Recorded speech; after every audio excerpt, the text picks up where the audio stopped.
आज मार्च 24 है र आज चाहिँ वर्ल्ड टिबी डे अथवा विश्व क्षयरोग दिवस हो। हामी क्षयरोग अन्त्य गर्छौँ, राष्ट्रिय अभियान हाम्रो योगदान भन्ने नाराका साथ आज विश्वभर नै विश्व क्षयरोग दिवस मनाइँदैछ।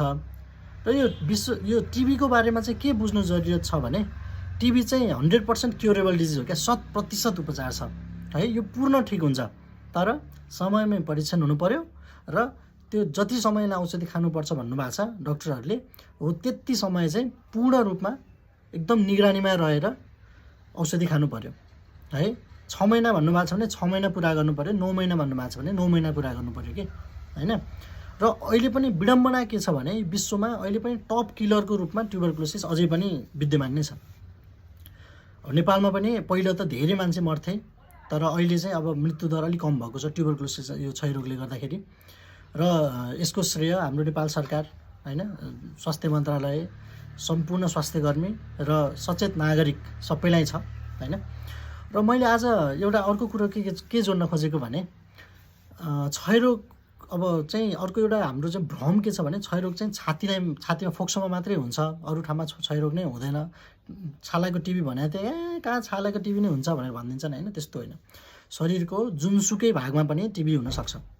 फोक्सो सबभन्दा कमन सेन्स ठाउँ भइहाल्यो, मान्छेले जनमानसलाई थाहा छ। ब्रेनको टिबी हुनसक्छ है, अथवा ढाडको स्पाइनको टिबी हुनसक्छ, पर्स डिजिज भन्छौँ हामी।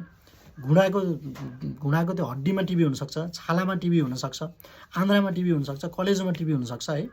जासुकैको टिबी होस् 100% उपचार छ, तर आफूलाई त्यस्तो केही लक्षण भयो, एकदमै गाह्रो, जब त्यो टिबीको जस्तो लक्षण भयो भने चाहिँ उपचार गर्न जानु पर्यो। जस्तै फोक्सोको लक्षणहरू हामी सबैलाई थाहा छ हैन।